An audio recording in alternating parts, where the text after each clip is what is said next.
YouTube channel. कैसे हैं आप सभी? आई होप बहुत अच्छे होंगे और अपनी पढ़ाई को अच्छे से कर पा रहे होंगे।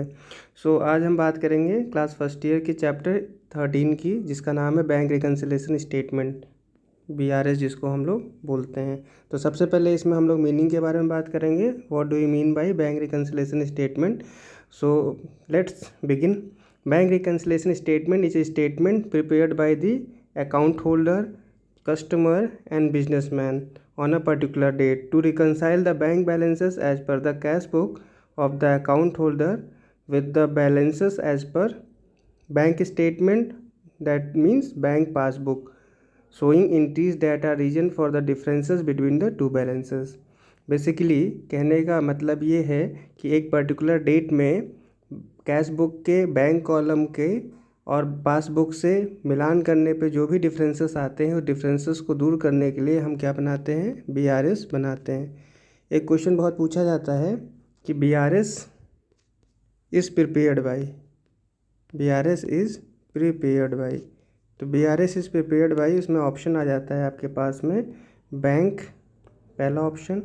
दूसरा ऑप्शन आपके पास आ जाता है बिजनेसमैन। तीसरा ऑप्शन आ जाता है आपके पास बोथ। और चौथा ऑप्शन आ जाता है आपके पास नन। तो बहुत सारे कैंडिडेट, बहुत सारे students BRS is prepared by का आंसर लगाते हैं बैंक, जो कि गलत है। एक पर्टिकुलर डेट में जैसा कि हमने पढ़ा कि BRS कौन मेंटेन करता है? बिजनेसमैन मेंटेन करेगा, या कस्टमर मेंटेन करेगा, या अकाउंट होल्डर मेंटेन करेगा। यदि तीनों ऑप्शंस में होते तो ऑल ऑफ द अबव हम लगा देते हैं। यहाँ पे बोथ गलत हो जाएगा, नन गलत हो जाएगा, बैंक भी गलत हो जाएगा। बहुत सारे लोग ये करते हैं। सही उत्तर हो जाएगा बिजनेसमैन, अकाउंट होल्डर या कस्टमर। तो इस बात का आप लोग बिल्कुल से ध्यान रखेंगे। चलिए, हमें लगता है ये बात समझ में आ गई होगी। और एक डेफिनेशन और है, I statement showing the reason of differences is a prepared which is known as a bank reconciliation statement. Means कि पासबुक और कैश बुक के बैंक कॉलम के डिफरेंसेस को शो करने वाला अकाउंट कौन सा है? BRS है, बैंक रिकन्सिलेशन स्टेटमेंट है। चलिए नेक्स्ट मूव करते हैं हम लोग। क्या बैंक स्टेटमेंट क्या होता है या बैंक पासबुक क्या होता है? Both are the same. तो बैंक पासबुक क्या होता है, इसके बारे में देखते हैं। बैंक पासबुक आप लोग को पता होगा कि bank passbook is a copy of account holder, it is a copy of account holder in the books of the bank. Basically it is issued by the bank to the account holder, है ना। तो यहाँ पे हम लोग इस chapter के अंदर कैश बुक का बैंक कॉलम, जो कि कैश बुक आप बना चुके होंगे 2 कॉलम कैश बुक, उस पर फोकस करेंगे। और दूसरा बैंक पासबुक के ऊपर फोकस करेंगे, बैंक का जो पासबुक है उसके ऊपर फोकस करेंगे। तो ये ध्यान रखना है हमें। चलिए नेक्स्ट हम बात करते हैं। जो नेक्स्ट थ्योरी का पार्ट इम्पॉर्टेंट है वो है need and importance of a BRS की नीड क्यों है या क्या ही इम्पोर्टेंस है इसकी। तो देखिए बेसिकली क्या इम्पोर्टेंस है। Error if any either in the cash book और पासबुक आर आइडेंटिफाइड, या इट मीन्स हमने अभी पहले ही बताया था कैश बुक का बैंक कॉलम और पासबुक में दोनों को हमें ध्यान रखना होगा। इन दोनों में कोई डिफरेंसेस मिल जाता है, कोई एरर मिल जाती है, तो वो BRS के थ्रू आइडेंटिफाइड हो जाती है, पहली चीज़। दूसरी चीज़ बात करें हम, delay in a chances of cheques, delay in a clearance of a check.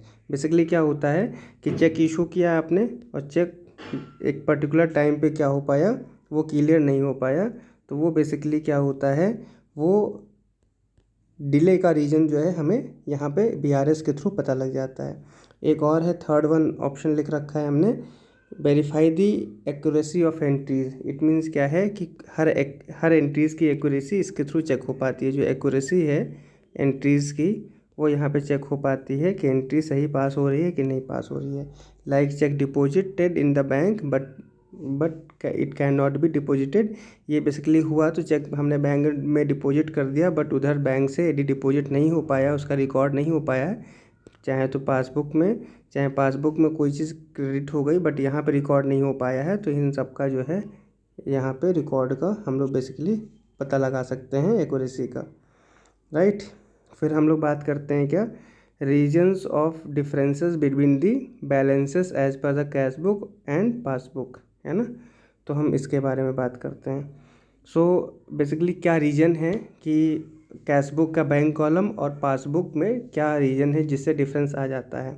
तो पहला रीज़न ये है कि differences due to timing recording entries, timing की वजह से, जिसमें क्या होता है चेक इशू किया गया इधर की तरफ, आप मान लीजिए सपोज करिए आप कस्टमर हो, आपने चेक इशू किया बट वहाँ पे पेमेंट के लिए रिप्रेजेंट नहीं हो पाया बैंक में, तो एक टाइमिंग गैप आ गई कि आपने 1 जनवरी 2023 को आपने एक कोई चेक 10,000 रुपये का इशू किया बट वहाँ पे 10 जनवरी को पहुँचा, तो बीच में टाइम गैप हो गया, 10 जनवरी 2023 को पहुँचा, जिसके कारण से एंट्रीज़ में प्रॉब्लम होगी गैपिंग की वजह से, जिससे ये हम अकाउंट जब स्टेटमेंट बनाएंगे तो हमें पता लग पाएगा। Cheque send for collection but not yet credited by bank, अब यहाँ पे इशू की केस हो रही थी, वहीं पे सेंड फॉर कलेक्शन आप करते, चेक डिपॉजिट करते बट वहाँ क्रेडिट नहीं हो पाया बैंक में, तो वो भी एक रीज़न है। फिर नेक्स्ट बात कर लेते हैं transaction recorded by the bank but not by the account holder. कभी कभी क्या होता है कि ट्रांजैक्शन, चूँकि कैश बुक जो है कस्टमर बनाता है और पासबुक का रिकॉर्ड शो कराता है बैंक, तो यहाँ पे क्या होता है कभी कभी चेक इशू तो हो जाता है, लेकिन जैसे कि यहाँ से इंटरेस्ट चार्ज हो गया या इंटरेस्ट या डिविडेंड जो है बेसिकली बैंक ने उधर से दे दिया और हमें पता नहीं लगा, बैंक का चार्जेस बैंक ने कट कर दिया, हमें नहीं पता लगा, या इसी तरीके से डायरेक्ट पेमेंट ऑफ बिल्स हो गए, बैंक से डिडक्शंस हो गए, हमें नहीं पता लग पाए, इन सब चीज़ों को हम लोग यहाँ पे इस कैटेगरी के अंदर रखेंगे। फिर आगे हम लोग बात करते हैं एरर्स की। एरर्स में भी कमिटेड बाय द बैंक और बाय द अकाउंट होल्डर। देखिए एरर्स किसी से भी हो सकता है, चाहे वो बैंक की तरफ से हो सकती है पासबुक में, और चाहे कैश बुक में हो सकती है, किसकी तरफ से ये हो सकती है कस्टमर की तरफ से। सो यहाँ पे क्या होता है अंडरकास्ट और ओवरकास्ट का जो है केस आता है, ये दोनों केस आप ध्यान रखेंगे, ये एरर्स के अंदर आते हैं। तो ये थ्योरी का पार्ट है। अब हम बात करते हैं थ्योरी। देखिए इस चैप्टर में थ्योरी का पार्ट इतना ही थी, इससे ज़्यादा की थ्योरी इसमें बीआरएस के अंदर फर्स्ट ईयर क्लास के अंदर नहीं पूछा जाएगा। अब हम लोग बात कर लेते हैं कि इसके न्यूमेरिकल को कैसे करेंगे। तो बेसिकली यहाँ पे फॉर्मेट क्या है, 2 मेथड होते हैं बीआरएस को, 2 से ज़्यादा मेथड है, बेसिकली मैंने यहाँ पे 2 मेथड को डिस्क्राइब कर रखा है। बीआरएस को मेंटेन करने के या बीआरएस के फॉर्मेट को मेंटेन करने के लिए 2 मेथड हैं। एक तो है आपका फर्स्ट मेथड, जिसको हम ये बता रहे हैं format of bank reconciliation. First method में क्या करेंगे आप पर्टिकुलर्स लिखेंगे, डिटेल्स लिखेंगे और यहाँ पे अमाउंट लिख देंगे। यहाँ पे आप अमाउंट और यहाँ टू नेट अमाउंट भी लिख सकते हैं, राइट। तो सबसे पहले हमने यहाँ पे balance as per cash book लिखा, और इस चीज़ का ध्यान रखना है जब balance as per cash book होगा तो you have to find out the balance as per passbook. तो ये आपका एक फॉर्मेट हो गया। दूसरा फॉर्मेट आपके पास में ये दे रखा है सेकंड फॉर्मेट, जिसमें बैंक रिकन्सिलेशन स्टेटमेंट इस तरीके से लिख के एज ऑन, और यहाँ पे जो केस आ जाता है वो पर्टिकुलर्स के बाद टोटल अमाउंट और नेट अमाउंट, यानी अमाउंट डिटेल्स या अमाउंट का या डिटेल्स और टोटल अमाउंट का या नहीं आता है। यहाँ पे क्या आता है प्लस का सिर्फ आ जाता है और माइनस का आ जाता है। तो यहाँ पे हम क्या करेंगे रिकॉर्ड प्लस साइड और माइनस साइड, और यहाँ पे हमने लिख लिया balance as per cash book, और यहाँ पे ऐड वाले आइटम्स लिख लिए और लेस यहाँ पे ऐड वाले को आइटम्स और यहाँ पे लेस वाले आइटम्स रिकॉर्ड कर दिया, और यहाँ पे आंसर आएगा बैलेंस एज पर पासबुक यदि कैश बुक का दे रखा है तो ये 2 फॉर्मेट है, इन दोनों पे हम लोग न्यूमेरिकल क्वेश्चन करना सीखेंगे। और सबसे पहली बात तो यहाँ पे फेवरेबल बैलेंसेस जो हैं यहाँ पे, और एक यहाँ पे 2 टर्म आते हैं, एक तो फेवरेबल बैलेंस का और दूसरा आता है अनफेवरेबल बैलेंस का।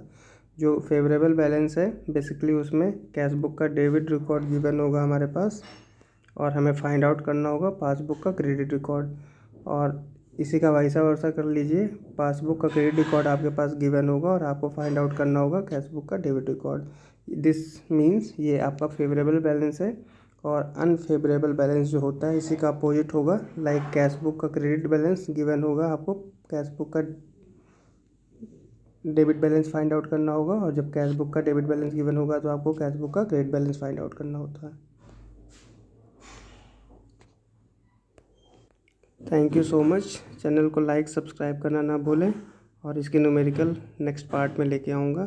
Thank you so much.